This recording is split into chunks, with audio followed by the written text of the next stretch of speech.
Hello everyone, good morning. నేను మీ రాజీ. Science మెథడాలజీలో జీవశాస్త్ర బోధనా లక్ష్యాలు, objectives of teaching biological science. దీంట్లో 81 నుంచి 90 దాకా చదవమని చెప్పాను కదా. ఈరోజు 2 గంటలకి లైవ్ ఉంది. లైవ్లోకి జాయిన్ అయిపోండి. అంటే మీకు నోటిఫికేషన్ ఇది లైవ్ అని రాకపోయినా ఛానల్ దగ్గరికి వెళ్ళి డిఎస్సి జర్నీ అని ఛానల్ దగ్గరికి వెళ్ళి జాయిన్ అయిపోండి. ఇంకెవరైనా సబ్స్క్రైబ్ చేయకపోతే సబ్స్క్రైబ్ చేసుకోండి. కింద వాట్సాప్ గ్రూప్ లింక్ ఇస్తాను, డిస్క్రిప్షన్లో జాయిన్ అవ్వండి.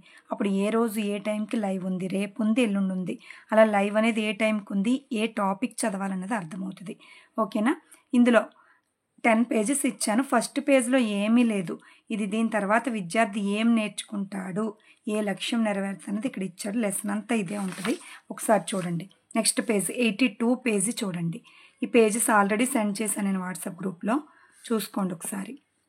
ఇక్కడ పరిచయంలో కూడా ఏమీ లేదు. అంటే విద్యార్థి యొక్క సర్వతోముఖాభివృద్ధికి తోడ్పడుతుంది అని చెప్తున్నాడు. విద్యా వ్యవస్థ అనేది ఉండాలి. విద్యార్థిలో సర్వతోముఖాభివృద్ధి అంటే ఏంటి? కంప్లీట్ డెవలప్మెంట్ అనేది జరిగేలాగా విద్యా వ్యవస్థ దిశానిర్దేశనం చేయాలి, డైరెక్షన్ ఇవ్వాలి అని చెప్తుంది అంతే. నెక్స్ట్ ఇక్కడికి వచ్చేయండి. సెకండ్ పేరాలో అసలు జీవశాస్త్ర బోధన గమ్యం ఏమిటి అని ఇచ్చాడు. అంటే ఉపాధ్యాయుడు అనేవాడు బోధనా పద్ధతి అంటే మెథడ్, బోధనోపకరణాలు అంటే టీఎల్ఎం, టీచింగ్ లెర్నింగ్ మెటీరియల్ సహాయంతో పాఠ్య పథకాన్ని, లెసన్ ప్లాన్ తయారు చేసుకుని పాఠ్యాంశాలను బోధించవలసి ఉంటుంది. విద్యార్థుల్లో ప్రవర్తన మార్పులను తరగతి బోధనాభ్యసన ప్రక్రియలో అభ్యసన అనుభవాల ద్వారా తీసుకురావాలి. ఓకేనా? సరైన మెథడు, సరైన టీఎల్ఎం యూస్ చేసి ఉపాధ్యాయుడు విద్యార్థుల్లో సరైన ప్రవర్తన మార్పుల్ని బోధన అభ్యసన కృత్యాల ద్వారా, టీచింగ్ లెర్నింగ్ ఎక్స్పీరియన్సెస్ ద్వారా కల్పించాలి అని ఈ పేరా. అంతే. నెక్స్ట్ పేజ్ కూడా అయిపోయింది. నెక్స్ట్ 83, 10 పేజెస్ అని భయపడొద్దు. 83 చూడండి. చెప్పిందే చెప్పాడు మళ్ళీను. లక్ష్యాల అర్థము, ప్రాముఖ్యత, meaning and importance of objectives. ఇది పేరాలో ఏమీ లేదు. ఇక్కడ చూడండి. అంటే విద్య యొక్క ఉద్దేశాలు, విలువలను సాధించడానికి అవసరమయ్యే విద్యా కార్యక్రమాలను సాధించడంలో లక్ష్యాలు స్పష్టతనిస్తాయి అని క్వశ్చన్స్కి అర్థం అనమాట. అంటే ఉద్దేశాలు, విలువలు, వాల్యూస్ అండ్ ఎయిమ్స్ అండ్ వాల్యూస్ని సాధించడానికి అవసరమయ్యే విద్యా కార్యక్రమాలని సాధించడంలో ఈ లక్ష్యాలు అనేవి అంటే ఆబ్జెక్టివ్స్ అనేవి ఒక స్పష్టతను, క్లారిటీని ఇస్తాయి అని చెప్తున్నాడు. విద్య యొక్క పరమావధి తెలియడం అంటే విద్య యొక్క ఉద్దేశాలు, లక్ష్యాలు తెలుసుకోవడము, వాటిని సాధించడం. ఓకేనా? పరమ అవధి ఏంటంటే లక్ష్యాలు, ఉద్దేశాలు తెలుసుకోవడం, వాటిని సాధించడం. అంతే. నెక్స్ట్ గమ్యం అంటే ఏంటి, ఉద్దేశం అంటే ఏంటి, లక్ష్యం అంటే ఏంటి. ఇక్కడ ఇంపార్టెంట్. ఇక్కడ కరెక్ట్గా చూడండి ఒకసారి. గోల్. గమ్యం అంటే ఏంటి? ఇక్కడ చూడండి. పరిశీలన ద్వారా ప్రకృతి ఎలా పనిచేస్తుందో తెలుసుకోవడం. పరిశోధన అంటే రీసెర్చ్, అలాగే ఎక్స్పెరిమెంట్స్ ద్వారా ఈ ప్రపంచాన్ని అర్థం చేసుకోవడం, వివరించడం, ప్రాగుక్తీకరించడం అంటే హైపోథీసిస్ వంటి దృగ్విషయాల గురించి తెలుసుకోవడమే విజ్ఞాన శాస్త్ర గమ్యంగా పేర్కొనవచ్చు. గమ్యం అనేది చాలా విశాలమైనది, దీర్ఘకాలిక అంతిమ ప్రయోజనం కలిగింది. ఓకేనా? చాలా విస్తృత పరిధి కలిగింది. యూనివర్స్ అనమాట ఇది. దీర్ఘకాలిక అంతిమ ప్రయోజనం, ఎండ్ ప్రాసెస్ అనేది చాలా టైం పడుతుంది అనమాట. కానీ ప్రయోజనం అనేది ఉంటుంది, రిజల్ట్ అనేది ఉంటుంది అనమాట. సుదీర్ఘకాలం టైం అనేది పడుతుంది. టైం టేకింగ్ ప్రాసెస్ ఇది గోల్ అనేది. నీ గోల్ ఏంటి? డిఎస్సి సాధించాలి. డిఎస్సి ద్వారా మంచి టీచర్ అనిపించుకోవాలన్నమాట. మంచి టీచర్ అనిపించుకోవడం నీ గోల్, నీ ప్యాషన్. ఓకే? ఇక్కడ ఎగ్జాంపుల్స్ చూడండి. ప్రపంచంలో వివిధ ఆవరణ వ్యవస్థల్లో ఆహారపు గొలుసుల ద్వారా గొలుసుల సమాచారాన్ని సేకరించడం. వరల్డ్లో చూడండి, పరిధి చూడండి. ప్రపంచంలో వరల్డ్లో ఉన్న మొత్తం ఎకో సిస్టమ్స్లో ఉన్న ఫుడ్ చైన్స్ గురించి ఇన్ఫర్మేషన్ గ్యాదర్ చేయడం. మామూలు మాటలు ఇవి. వరల్డ్లో అంటే చాలా టైం పడుతుంది. ఇది గోల్ అనుకోవాలి. నెక్స్ట్ ఏంటంటే ఇంకోటి విద్యార్థికి సంబంధించింది. విద్యార్థిలో సంపూర్ణ మూర్తిమత్వాన్ని పెంపొందించాలంటే కంప్లీట్ డెవలప్మెంట్ని తీసుకురావాలి. ఇది గోల్ కింద వస్తుంది. Next aim. గోల్ పక్కన పెడితే ఎయిమ్. గమ్యం నుంచి ఏర్పడింది ఉద్దేశ్యం. గమ్యం కంటే నిర్దిష్టంగా ఉంటూ విద్యా దిశను సూచిస్తుంది. ఎడ్యుకేషన్ యొక్క దిశను, డైరెక్షన్ని సూచిస్తుంది అనమాట. ఉద్దేశాన్ని చేరుకోవడానికి దీర్ఘకాలం అవసరమైనప్పటికీ ఇది గమ్యం కంటే తక్కువ వ్యవధి ఉంటుంది. గమ్యం కంటే తక్కువ అంటే గమ్యంతో పోలిస్తే, గోల్తో పోలిస్తే ఎయిమ్ అనేది కొంచెం తక్కువ పరిధిని కలిగి ఉంటుంది అని చెప్తున్నాడు. నెక్స్ట్ ఇక్కడ చూడండి. ఎగ్జాంపుల్ ఏంటంటే ఆసియా ఖండంలో కాంటినెంట్కి వచ్చాడు. వరల్డ్ నుంచి కాంటినెంట్ స్థాయికి దిగాడనమాట. ఆసియా ఖండంలోని వివిధ ఆవరణ వ్యవస్థల్లో ఉన్న ఆహారపు గొలుసుల సమాచారాన్ని సేకరించడం. అంటే ఏంటి? ఆ కాంటినెంట్‌లో ఉన్న ఫుడ్ చైన్స్ గురించి ఇన్ఫర్మేషన్‌ని సేకరించడం. వరల్డ్ కంటే కొంచెం కాంటినెంట్ కొంచెం చిన్నది కదా! బెటర్ కదా! సో, కొంచెం టైం తక్కువ పడుద్దనమాట. అది ఎయిమ్ కింద తీసుకుంటాం. ఇక స్టూడెంట్ వస్తే విద్యార్థిలో తార్కిక ఆలోచనలను, శాస్త్రీయ వైఖరులు అంటే సైంటిఫిక్ యాటిట్యూడ్స్‌ని పెంపొందించడం, డెవలప్ చేయడం. అంటే ఇది సంపూర్ణ డెవలప్‌మెంట్‌తో పోలిస్తే, కంప్లీట్ డెవలప్‌మెంట్‌తో పోలిస్తే ఇవి కొంచెం చిన్నవి. శాస్త్రీయ వైఖరులు అవి కల్పించడం. ఓకేనా? అందుకే గోల్ కంటే ఉద్దేశ్యం కొంచెం చిన్నది అంటున్నాడు. పైన పేర్కొన్న విధంగా గమ్యాలు, ఉద్దేశ్యాలు దీర్ఘకాలికమై ఎక్కువ పరిధి కలిగి మొత్తం విద్యా కార్యక్రమానికి సంబంధించిన సూచనలిస్తాయి. అందువల్ల వీటిని సాధారణ లక్ష్యాలు, జనరల్ ఆబ్జెక్టివ్స్ అంటాం. నెక్స్ట్ లక్ష్యం, ఆబ్జెక్టివ్స్ చెప్దాం. ఉద్దేశం నుంచి ఏర్పడినవే లక్ష్యాలు. బోధనాభ్యసన ప్రక్రియ ద్వారా జీవశాస్త్ర ఉద్దేశాలను సాధించడం కోసం విద్యార్థుల్లో తీసుకువచ్చే ప్రవర్తనా మార్పుల్నే లక్ష్యాలు అంటాం. ఈ లక్ష్యాలను తక్కువ కాలంలో పూర్తి చేయవచ్చు. అనగా ఒక పాఠంలో కానీ, ఒక యూనిట్లో కానీ అభ్యసన ద్వారా నేర్చుకోవడం ద్వారా సాధించవలసినవిగా ఉంటాయన్నమాట. సాధించబడేవిగా ఉంటాయి. అంటే గోల్‌తో పోలిస్తే ఎయిమ్ చిన్నది, ఎయిమ్‌తో పోలిస్తే ఆబ్జెక్టివ్ చిన్నది. ఇది తరగతి గదిలో సాధించొచ్చనమాట. నెక్స్ట్ అంటే ఎగ్జాంపుల్స్ ఏంటి? విద్యార్థి తాను చదువుతున్న పాఠశాల పరిసరాల్లోని ఫుడ్ చైన్ గురించి ఇన్ఫర్మేషన్ సేకరించడం. ఈజీ కదా!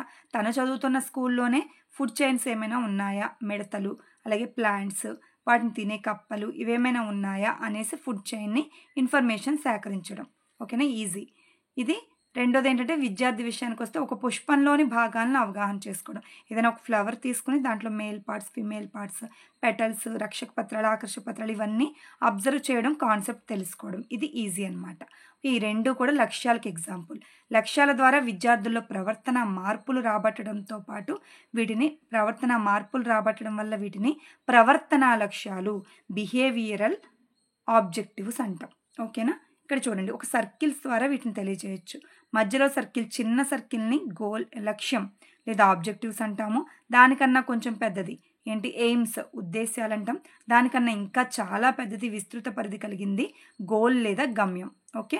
వరల్డ్ ఫుడ్ చైన్స్, అలాగే కాంటినెంట్లో ఉన్న ఫుడ్ చైన్స్, స్కూల్ లెవెల్లో ఉన్న ఫుడ్ చైన్స్ అలాగా. ఓకే? స్టూడెంట్లో ఉన్న కంప్లీట్ డెవలప్మెంట్, తర్వాత శాస్త్రీయ వైఖరిని ఏర్పరచడం, తర్వాత ఒక ఫ్లవర్ గురించి అబ్జర్వ్ చేయడం. అలా ఒక స్టెప్ తగ్గుద్ది అనమాట టైము. నెక్స్ట్ 85th పేజ్లోకి వస్తాం. ఉద్దేశాలు, లక్ష్యాల గురించి వివిధ శాస్త్రవేత్తల అభిప్రాయాలు. Opinions of educations towards aims and objectives. ఇక్కడ చూడండి, కోడింగ్ కూడా చెప్తాను. ఒక గమ్యం నుంచి అనేక ఉద్దేశాలు, ఒక ఉద్దేశం నుంచి అనేక లక్ష్యాలు వచ్చాయనేసి ఎవరు చెప్పారంటే యునెస్కో హ్యాండ్బుక్ వారు, ఆ సంస్థ వారు చెప్పారనమాట. సైన్స్ టీచర్స్, అక్కడ ఉన్న సైన్స్ టీచర్స్ కోసం చెప్పారనమాట. గమ్యం నుంచి ఉద్దేశాలు ఏర్పడతాయి, ఉద్దేశం నుంచి లక్ష్యాలు ఏర్పడతాయి. ఇలా ఏర్పడడం అనేది మన చేతుల్లోనే ఉంటుంది అని గుర్తుపెట్టుకోండి. అప్పుడు హ్యాండ్బుక్ గుర్తొస్తుంది. ఓకేనా? అంటే గమ్యాల నుంచి ఉద్దేశాలు రావడం, ఉద్దేశాల నుంచి లక్ష్యాలు సాధించడం అనేది మన చేతుల్లోనే ఉంది అనుకోండి. హ్యాండ్బుక్ గుర్తొస్తుంది. తర్వాత ఉద్దేశాలు, లక్ష్యాలకు గల సంబంధాన్ని ఒక గొలుసు రూపంలో ఉంటుంది అని చెప్పింది రిచర్డ్ వైట్ఫీల్డ్ చెప్పాడు. సో రిచ్గా ఉన్నవాళ్ళు ఎక్కువ మెడలో చైన్స్ వేసుకుంటారు, ఎక్కువ చైన్స్ గోల్డ్ చైన్స్ కొనుక్కుంటూ ఉంటారని గుర్తుపెట్టుకోండి. ఓకేనా? రిచ్గా ఉన్నవాళ్ళు, రిచర్డ్ వైట్ఫీల్డ్.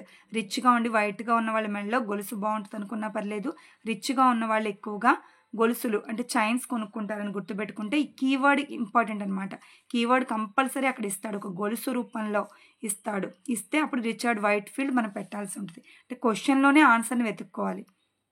నెక్స్ట్ లక్ష్యం అనగా పాఠశాల ప్రాయోజిత కార్యాచరణ నిర్దేశించబడే ముగింపు అని ఎవరు చెప్పారంటే గుడ్ చెప్పాడు. గుడ్ అంటే పాఠశాలకి వెళ్తే ప్రయోజనం ఏంటి? ప్రజెంట్ యూజ్ ఏంటంటే ఎగ్ ఇస్తున్నారు కదా, అలా గుర్తుపెట్టుకోండి. ఇక్కడ ఎగ్ అంటే గుడ్ అంటే ఎగ్ చేశాను నేను, కోడిగుడ్డు చేశాను. గుడ్ అంటే ఇక్కడ ఎగ్ చేశాను. సో ఎలా గుర్తుపెట్టుకుంటారంటే స్కూల్కి వెళ్తే ప్రయోజనం ఏంటంటే కార్యక్రమము ఒక ఎగ్ అనేది ఇస్తున్నారు డైలీ, ఒక మ్యాక్సిమం 5 eggs ఇస్తున్నారు వీక్కి. సో ప్రయోజనం అనేది ఎగ్ ఇస్తున్నారు. గుడ్ ప్రాయోజిత కార్యాచరణ నిర్దేశించబడే ముగింపు అని చెప్పింది గుడ్ చెప్పాడు. గుడ్ అంటే సైంటిస్ట్, ఇక్కడ గుడ్ అంటే ఎగ్ చేశాను నేను ఈజీగా గుర్తుండడానికి. నెక్స్ట్ బెంజమిన్ ఏం చెప్పాడంటే విద్యా లక్ష్యాలు పాఠ్య ప్రణాళిక రూపొందించి బోధనను మార్గనిర్దేశనం చేసే ఉద్దేశాలుగా కాకుండా విద్యా సాంకేతికతలను నిర్మించడం ఉపయోగించడం కోసం వివరణాత్మక స్పష్టీకరణను అందించే ఉద్దేశాలు కూడా అని చెప్పి బెంజమిన్ చెప్పాడు. ఇది ఎలా గుర్తుపెట్టుకోవాలంటే బెంజమిన్ విద్యా సాంకేతికత ఇంపార్టెంట్ ఇక్కడ. సో ఎడ్యుకేషనల్ టెక్నాలజీ బెంజ్ కారులో టెక్నాలజీ పెరిగే కొద్దీ అందరూ బెంజ్ కారులో తిరుగుతారని గుర్తుపెట్టుకోండి. బెంజ్ కార్లు తక్కువే ఉన్నాయి ప్రజెంట్, కానీ టెక్నాలజీ పెరిగే కొద్దీ ఎక్కువ కార్లు వచ్చాయనుకోండి డిమాండ్ తగ్గుద్ది, మ్యాక్సిమం చాలామంది కొనగలుగుతారు. సో టెక్నాలజీ పెరిగే కొద్దీ ఎడ్యుకేషనల్ టెక్నాలజీ పెరిగే కొద్దీ బెంజ్ కారులో అందరూ తిరుగుతారని గుర్తుపెట్టుకోండి. బెంజమిన్ ఎడ్యుకేషనల్ టెక్నాలజీ గుర్తొస్తుంది వర్డ్. నెక్స్ట్ ఒక యూనిట్లోని విషయాల బోధన జరిగిన తర్వాత విద్యార్థి నుంచి ఆశించబడే నిర్దిష్టమైన ప్రవర్తన అనేసి అన్నాడు. ప్రవర్తన రూపంలో వ్యక్తం చేయబడేవే ప్రవర్తన లక్ష్యాలు అని రోమే చెప్పాడు. రోమే చెప్పాడు. ఇది ఎలా గుర్తుపెట్టుకుందామంటే రూమ్లో సీక్రెట్స్ కెమెరాలు పెట్టి ఆ వ్యక్తి ఎలా ప్రవర్తిస్తున్నాడు అంటే బిహేవియర్ అనేది ఎలా ఉందో ఒంటరిగా ఉన్నప్పుడు సరిగ్గా టెస్ట్ చేయొచ్చని చెప్తారు సైంటిస్టులు. సో సైకాలజిస్టులు చెప్తారు. సో రూమ్లో ఒంటరిగా ఉన్నప్పుడు ప్రవర్తన లక్ష్యాలను అబ్జర్వ్ చేయొచ్చు. ప్రదర్శన ఒకటి, అలాగే ప్రవర్తన లక్ష్యాలను కూడా ప్రదర్శన రూపంలో వ్యక్తం చేయబడే ప్రవర్తన లక్ష్యాలని వ్యక్తి రూమ్లో ఒంటరిగా ఉన్నప్పుడు అబ్జర్వ్ చేయొచ్చు సీక్రెట్ కెమెరాస్ ద్వారా అని గుర్తుపెట్టుకోండి. రూమే గుర్తొస్తుంది. నెక్స్ట్ ప్రవర్తన లక్ష్యాలు ప్రదర్శించబడడం ఈజీగా గుర్తొస్తుంది. ఓకేనా, గుర్తుపెట్టుకోవడానికి అంతే. మీ కోడింగ్ మీరు పెట్టుకుంటే ఓకే. నెక్స్ట్ ఉద్దేశాలు లక్ష్యాల మధ్య సంబంధాలు భేదాలు, relations and differences between aims and objectives. ఇక్కడ చూడండి, ఎందుకు బోధించాలి అనేది ఉద్దేశం చెప్తే ఎందుకు బోధించాలి ఈ లెసన్ అనేది ఉద్దేశం ఎయిమ్ చెప్పుద్ది. బోధన ద్వారా ఏమి సాధించబడేవి అనేది లక్ష్యం చెప్పుద్ది. ఈ లెసన్ ద్వారా ఏం సాధించాడు పిల్లాడు అనేది లక్ష్యం ఆబ్జెక్టివ్ చెప్పుద్ది. ఉద్దేశాలు దీర్ఘకాలిక గమ్యాలు, ఇవి సాధించవలసిన ఆదర్శాలకు దగ్గరగా ఉంటాయి. లక్ష్యాలు తరగతి గది బోధన ద్వారా క్లాస్ రూమ్లోనే సాధించవలసిన స్వల్పకాలిక గమ్యాలు లక్ష్యాలు. ఓకేనా. ఉద్దేశాలు విద్యకు దిశానిర్దేశనం చేస్తాయి. లక్ష్యాల దిశను చేరుకోవడంలో ఒక స్పష్టతనిస్తాయి. ఓకేనా, ఇవన్నీ ఇంపార్టెంట్. ఉద్దేశాలు అస్పష్టంగా అనిశ్చితంగా ఉంటాయి. లక్ష్యాలు నిశ్చితమైనవి, నిర్దిష్ట స్వభావం కలిగినవి. ఓకేనా. నెక్స్ట్ ఉద్దేశాల సాధన పాఠశాల కార్యక్రమ పరిధికి మించింది. క్లాస్ రూమ్కి మించినది, క్లాస్ రూమ్ బోర్డర్ని దాటేసేది ఎయిమ్. లక్ష్యాలు పాఠశాల పరిధిలోనే స్కూల్ లెవెల్లోనే సాధించేవి లక్ష్యాలు ఆబ్జెక్టివ్స్. లక్ష్యాల అర్థము ప్రాముఖ్యత. ఇప్పటిదాకా లక్ష్యాలు చదివామా, మళ్ళీ ఇవే వస్తాయి. సో ఫాస్ట్గా వెళ్ళిపోదాం. Meaning and importance of objectives. లక్ష్యాల అర్థం ఏంటి? పాఠశాలలో సాధించగలిగే విద్య యొక్క ఉద్దేశాలను లక్ష్యాలు అంటారు. లక్ష్యాలు ఒక్కో పాఠ్య విషయానికి మారుతూ ఉంటాయి. ఒక్కో లెసన్కి ఒక్కోలా ఉంటాయి, అంతే కదా. ఒక్కో లెసన్కి ఎక్స్పెరిమెంట్స్ ఉంటాయి, ఒక్కో దానికి యాక్టివిటీస్ ఉంటాయి, ఒక్కో దానికి క్షేత్ర పర్యటనలు యూజ్ అవ్వచ్చు, ఫీల్డ్ ట్రిప్స్ అలాగా. ఓకే, ఒక్కో దానికి అబ్జర్వేషన్ సరిపోద్ది, ఒక్కో దానికి ఎక్స్ప్లెనేషన్ సరిపోద్ది. సో పాఠ్యాంశాన్ని బట్టి మారుతూ ఉంటాయి లక్ష్యాలు. ఓకే, ప్రక్రియలో స్పష్టతనిస్తాయి. అలాగే ప్రతి లక్ష్యము సాధన యొక్క ముగింపు బిందువుని సూచిస్తుంది. సాధన యొక్క ముగింపు బిందువు ఏంటి అని అడగొచ్చు.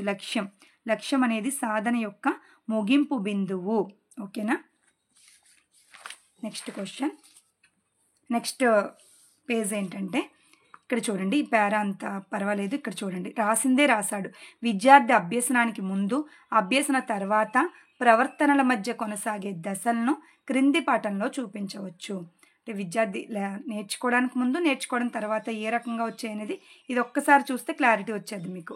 అభ్యసనానికి ముందు విద్యార్థి ప్రవర్తన ఎలా ఉందంటే చూడండి. తరగతి గది జీవశాస్త్ర ఉపాధ్యాయుడు ముందు ప్రవర్తనలో క్లాస్ రూమ్లో కూర్చుంటే స్కూల్ టీచర్ ఏం చేశాడంటే యూనిట్లోని పాఠ్యాంశాన్ని ఎంచుకున్నాడు. ఒక యూనిట్లో ఒక లెసన్ ఎంచుకున్నాడు టీచర్. ఎంచుకుని పాఠ్య పథకం తయారు చేశాడు, అంటే లెసన్ ప్లాన్ తయారు చేసి బోధనా పద్ధతి, బోధనోపకరణాలు ఉపయోగించాడు, అంటే TLM అలాగే మెథడ్ యూజ్ చేశాడు. యూజ్ చేసిన తర్వాత బోధనా కృత్యాలు, యాక్టివిటీస్ చేయించాడు. ఎక్స్పెరిమెంట్స్ అయితే ఎక్స్పెరిమెంట్స్, లేదంటే యాక్టివిటీస్ చేయించాడు. తర్వాత లక్ష్యాల సాధన వైపు తీసుకెళ్ళిన తర్వాత అభ్యసన అనుభవాలను లక్ష్యాల సాధన నెరవేరేలాగా బోధించాడు. అభ్యసన అనుభవాలు కల్పించాడు, ప్రాక్టికల్స్ వీలైతే స్కూల్ చేయించడము పిల్లలతో, లేదంటే తను చేసి చూపించడము. ఓకేనా, ప్రదర్శన ద్వారా. నెక్స్ట్ అభ్యసన అనుభవాలు కల్పించాడు కదా. తర్వాత విద్యార్థులు ఆశించిన మార్పులు తీసుకొచ్చాడు. అప్పుడు అభ్యసనానికి తర్వాత విద్యార్థి ప్రవర్తన ఎలా ఉంటుంది? ప్రవర్తనలో చేంజెస్, మార్పులు వచ్చాయి. సో అభ్యసనానికి ముందు క్లాస్ రూమ్లో ఎలా ఉన్నాడు, ఇదంతా ఈ రకంగా బోధించిన తర్వాత విద్యార్థిలో చేంజెస్, అభ్యసన తర్వాత చేంజెస్ వచ్చాయి అని చెప్తున్నాడు. అంటే ఇక్కడ చూడండి, ప్రవర్తన మార్పుల్ని సూచిస్తుంది ఇది. ఓకేనా. నెక్స్ట్ అంటే జీవశాస్త్రం. ఇక్కడ చూడండి, బోధనా లక్ష్యాలు అనేవి విద్యార్థి యొక్క నిత్య జీవితంలో ఉపయోగపడేవిగా ఉండాలి. జీవశాస్త్రం పట్ల ఆసక్తి కలిగించేవిగా, యాంగ్జైటీ, ఇంట్రెస్ట్ని కలిగించేవిగా ఉండాలి. విద్యార్థుల మానసిక స్థాయికి అనుగుణంగా ఉండేలాగా లక్ష్యాల్ని టీచరు రూపొందించాలి. అంతే. నెక్స్ట్ స్వభావం రీత్యా, నేచర్ రీత్యా 2 రకాలు లక్ష్యాలు అనేవి 2 రకాలు. ఒకటి వైయక్తిక లక్ష్యాలు, 2 సామాజిక లక్ష్యాలు. వైయక్తిక అంటే ఏంటి? వ్యక్తిగత ప్రవర్తనలో ఆశించిన మార్పులను తీసుకువచ్చేవే వైయక్తిక లక్ష్యాలు. వ్యక్తిగత ప్రవర్తన, ఇండివిజువల్ బిహేవియర్లో కొన్ని చేంజెస్ తీసుకొస్తే కనుక దాన్ని వైయక్తిక లక్ష్యాలు అంటాం. ఓకేనా. అంటే పాఠశాల స్థాయిలో విద్యార్థులు కలుగు చేసే ప్రవర్తన మార్పుల్నే వైయక్తిక లక్ష్యాలు అంటాం. నెక్స్ట్ రెండోది ఏంటంటే, రెండో రకం సామాజిక లక్ష్యాలు, సమాజానికి సంబంధించినవి. అంటే ఇక్కడ చూడండి, సమాజం అంటే ఏంటి? ఇవి సామాజిక ప్రగతికి సోపానాలు. వ్యక్తిగత లక్ష్యాలు వ్యక్తిలో మూర్తిమత్వాన్ని పరోపకారం వైపు పయనింపచేస్తే, అంటే వ్యక్తిగత లక్ష్యాలు, వైయక్తిక లక్ష్యాలు అనేవి వ్యక్తిలో మూర్తిమత్వాన్ని, పర్సనాలిటీని పరోపకారం వైపు పయనింపచేసేలా చేస్తే అటువంటి భావ సారూప్యత కలిగిన వ్యక్తులు సామాజిక ప్రగతిని అవలంబించి విద్యారంగంలో కానీ ఇతర సేవా రంగాల్లో కానీ తమ వంతు కృషి చేయడం ద్వారా సమాజ అభివృద్ధికి సహకరిస్తారు. అంటే వైయక్తిక లక్ష్యాల నుంచే సామాజిక లక్ష్యాలు ఉద్భవిస్తాయని నేర్చుకోవచ్చు. నెక్స్ట్ ఇక్కడ చూడండి, ఎగ్జాంపుల్ కలాం అంటే అబ్దుల్ కలాం గారు, రాజు, వీళ్ళిద్దరూ కలిపి స్టంట్ అంటే హార్ట్కి వేసే స్టంట్ని రూపొందించారట. అంటే తక్కువ ఖర్చుతో కూడింది. చూడండి ఒకసారి, కలాం, రాజు స్టంట్ ఆర్ కేఆర్ స్టంట్ అంటారంట దీన్ని. మాజీ రాష్ట్రపతి, భారతదేశ మాజీ రాష్ట్రపతి, missile man of India APJ Abdul Kalam, అలాగే ప్రఖ్యాత గుండె శాస్త్ర నిపుణుడు అంటే కార్డియాలజిస్ట్ కేఆర్ రాజు, సోమరాజు అనమాట. సోమరాజు గారు వీళ్ళిద్దరూ కలిపి ఈ స్టంట్ అనే దాన్ని రూపొందించారు. ఎలాగంటే గుండె వ్యాధికి సంబంధించిన చికిత్సలో వాడే స్టంట్ ఖరీదును గణనీయంగా తగ్గించి డిక్రీజ్ చేసి పేద ప్రజల ప్రాణాలను నిలబెట్టడం ద్వారా సమాజ సేవకు చేయూతనిచ్చారనమాట. వీళ్ళిద్దరు చాలా ఇంపార్టెంట్. స్టంట్, గుండెకి వేసే స్టంట్ ఇప్పుడు ఆరోగ్యశ్రీ ద్వారాను, అలాగే తక్కువ అమౌంట్ పెట్టుకున్నా కూడా హెల్త్ బాగుపడుతుంది. గుండె నీరసాలు వచ్చినా, హార్ట్ అటాక్ వచ్చినా కూడా స్టంట్ వేస్తున్నారు. సో ఎవరి ఫలితంగా అంటే అబ్దుల్ కలాం గారు, సోమరాజు గారు, వీళ్ళిద్దరి ఫలితంగా స్టంట్ అనేది తక్కువ ఖర్చుతో మనకు అందుబాటులో ఉందని గుర్తుపెట్టుకోండి. ఓకేనా. ఇది దేనికి గుర్తు అంటే వైయక్తిక లక్ష్యాలు, అలాగే సామాజిక లక్ష్యాలకు ఎగ్జాంపుల్ మెయిన్. ఇక్కడ చూడండి, లక్షణాలు క్యారెక్టరిస్టిక్స్ ఆఫ్ ఆబ్జెక్టివ్స్. లక్ష్యాల భావనను బాగా అర్థం చేసుకోవాలంటే వాటి లక్షణాలను నేర్చుకోవాలి. క్యారెక్టరిస్టిక్స్ చూడండి, లక్ష్యాలు నిర్దిష్టమైనవి, స్పష్టమైనవి, అసంయుక్తమైనవి. అంటే వేటికవే విడివిడిగా ఉంటాయి, సంయుక్తంగా ఉండవు. లక్ష్యాలు ఒక దశ నుంచి తదుపరి దశకు పురోగమించేలాగా తార్కికంగా ఉంటాయి. లక్ష్యాలు తరగతి గదిలో ఉపాధ్యాయుడు అమలుపరచడానికి వీలుగా ఉంటాయి, టీచరు అమలుపరచడానికి వీలుగా ఉంటాయి. లక్ష్యాలు విద్యార్థి ప్రవర్తనలో మార్పును సూచిస్తాయి. ప్రతి లక్ష్యానికి స్పష్టీకరణలు, స్పెసిఫికేషన్స్ ఉంటాయి. లక్ష్యాలను సాధించడానికి తక్కువ కాలం పడుతుంది. లక్ష్యాలను మూల్యాంకనం చేయడం సులభము. ఇవి క్యారెక్టరిస్టిక్స్, లక్షణాలు. ఇప్పుడు లక్ష్యాల ఇంపార్టెన్స్ చూద్దాం. Importance of objectives. బోధన ప్రక్రియలో తొలిమెట్టు లక్ష్యాల ఎంపిక. లక్ష్యాలను ఎంపిక చేసుకోవడం, సెలెక్ట్ చేసుకోవడమే మెయిన్ తొలి స్టెప్. విద్యార్థి అభ్యసించవలసిన విషయాన్ని సూచిస్తాయి. విద్యార్థులు ఆశించిన ప్రవర్తన మార్పును సూచిస్తాయి. ఉపాధ్యాయుడికి సరియైన ప్రవర్తనా పద్ధతులను, బోధనోపకరణాలను ఎన్నుకోవడానికి మార్గదర్శనం చేస్తాయి. ఓకేనా. ఉపాధ్యాయుడికి హెల్ప్ చేస్తాయి ఈ లక్ష్యాలు. అంటే బోధనా పద్ధతులను ఏమించుకోవాలి, టీఎల్ఎం ఏమించుకోవాలి అనేది ఈ లక్ష్యాలు తెలియజేస్తాయి. ఓకేనా. నెక్స్ట్ ఇక్కడ చూడండి, బోధన అభ్యసన అనుభవాలు మూల్యాంకనానికి లక్ష్యాలు ఆధారము. బోధన అలాగే అభ్యసన అనుభవాలు, లెర్నింగ్ ఎక్స్పీరియన్స్ కల్పించడంలో లక్ష్యాలు ఆధారము, బేస్ అన్నమాట. విద్యార్థి వయస్సు సామర్థ్యాలకు అనుగుణంగా ఉంటాయి. విద్యార్థి యొక్క వయస్సు సామర్థ్యాలకు అనుగుణంగా లక్ష్యాలు అనేవి ఉంటాయి. అంతే. లక్ష్యాల నిర్మాణానికి ఆధారాలు ఏమిటి అన్నాడు. ఇది అసలు ఇక్కడ చూడండి ఇది అవసరం లేదు. ఇక్కడ చూడండి తాత్విక, మానసిక, సామాజిక, చారిత్రక విషయాలతో పాటుగా సముచితత్వము, ప్రయోజనము ఉపయోగపడేలాగా ఉండాలి. ఆచరణాత్మకం, ఆచరించేదిగా ఉండి అంశాలను కూడా ఉపాధ్యాయుడు దృష్టిలో పెట్టుకోవాలన్నమాట. ఓకేనా? వీటిలో ప్రతి ఒక్క అంశము ప్రతి ఇతర అంశాన్ని ప్రభావితం చేస్తుంది. ఒక అంశం ఇంకో అంశాన్ని ఎఫెక్ట్ చేస్తుందన్నమాట, ప్రభావితం చేస్తుంది. ఇక్కడ పిక్చర్ చూస్తే అర్థమైపోద్ది. లక్ష్యాలకు ఆధారం ఏంటి అంటే చూడండి ఇక్కడ ఎయిమ్స్, ఉద్దేశాల ఆధారము, ఉద్దేశాల నుంచే లక్ష్యాలు ఏర్పడతాయి కదా ఫస్ట్. నెక్స్ట్ విద్యార్థి యొక్క అవసరాలను దృష్టిలో పెట్టుకోవాలి. విద్యార్థి సామర్థ్యాలు అంటే ఎబిలిటీస్ని దృష్టిలో పెట్టుకోవాలి.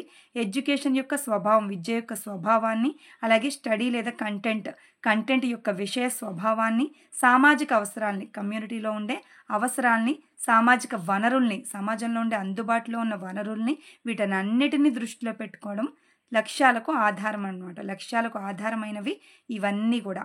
ఓకేనా? వీటన్నిటిని దృష్టిలో పెట్టుకుని ఉపాధ్యాయుడు లక్ష్యాన్ని రూపొందించుకోవాలి. నెక్స్ట్ ఈ పేరా అవసరం లేదు, అంటే రాసిందే రాశాడనమాట. లక్ష్యాలను 2 ప్రధాన వర్గాలుగా విభజించవచ్చు. నేచర్ ద్వారా అంటే స్వభావరీత్యా అయితే లక్ష్యాలు, వైయక్తిక లక్ష్యాలు, సామాజిక లక్ష్యాలు అనుకున్నాం. ఇక్కడ లక్ష్యాలు 2 రకాలుగా వర్గీకరించారు. విద్యా లక్ష్యాలు, బోధనా లక్ష్యాలు లేదా అభ్యసన లక్ష్యాలు 2 రకాలు. అంటే విద్యా లక్ష్యాలు విస్తృత పరిధి కలిగి ఉంటాయి, బోధనా లక్ష్యాలు నిర్దిష్టంగా ఉంటాయి. విద్యా లక్ష్యాల నుండి ఆవిర్భవించి విడివిడి సబ్జెక్టులకు సంబంధించినవే బోధనా లక్ష్యాలు. నెక్స్ట్ ఇక్కడ చూడండి, అంటే బోధన ద్వారా ఉపాధ్యాయుడు విద్యార్థుల్లో ఆశించిన మార్పులను పొందగలిగితే వాటినే బోధనా లక్ష్యాలు లేదా అభ్యసన లక్ష్యాలు అంటాం. వీటిని ప్రవర్తనా లక్ష్యాలను కూడా అంటామన్నమాట. బోధనా లక్ష్యాన్ని ప్రవర్తనా లక్ష్యాలను కూడా అనవచ్చు. నెక్స్ట్ విద్యా లక్ష్యాలు తత్వశాస్త్ర సిద్ధాంతాలపై రూపొందించబడతాయి. తత్వశాస్త్రం, ఫిలాసఫీ సిద్ధాంతాలపై ఆధారపడతాయి. ఇక్కడేమో అంటే దీర్ఘకాలం పడుతుంది విద్యా లక్ష్యాలకి. బోధనా లక్ష్యాలు లేదా అభ్యసన లక్ష్యాలు అనేవి సైకాలజీ, మనోవైజ్ఞానిక శాస్త్ర సూత్రాలపై ఆధారపడి స్వల్పకాలంలో సాధించగలిగేవిగా ఉంటాయి. శాస్త్రీయ దృక్పథాల అభివృద్ధి, జాతీయ సమైక్యతా భావాలు మొదలైనవి విద్యా లక్ష్యాలకు ఉదాహరణలు.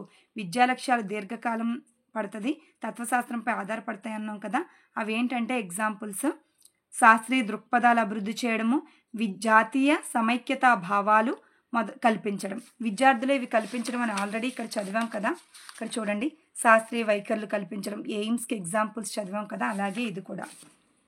ఓకేనా? అప్పుడు బోధనా లక్ష్యాలకి ఎగ్జాంపుల్స్ ఏంటి? నైపుణ్యాలు, స్కిల్స్, భావనలు, అభివృద్ధి, కాన్సెప్ట్ యొక్క అభివృద్ధి, స్కిల్స్, ఇవి ఏర్పాటు చేయడం బోధనా లక్ష్యాలకి ఎగ్జాంపుల్. ఇవేమో శాస్త్రీయ దృక్పథాలు కల్పించడం, ఏ లక్ష్యాలు? జాతీయ సమైక్యత ఏర్పరచడము విద్యా లక్ష్యాలు అవి. ఇవేమో బోధనా లక్ష్యాలు, స్కిల్స్, అలాగే భావనల అభివృద్ధి. నెక్స్ట్ సాధారణ లక్ష్యాలు, ప్రవర్తన లక్ష్యాలు 2 రకాలు ఉన్నాయి. General objectives and behavioural objectives. అంటే ఇక్కడ చూడండి, సంఖ్యాపరంగా ఈ 2 అంటే ఉద్దేశాలు, గమ్యాలు, ఉద్దేశాలు ఈ రెండే కనిపిస్తున్నాయి.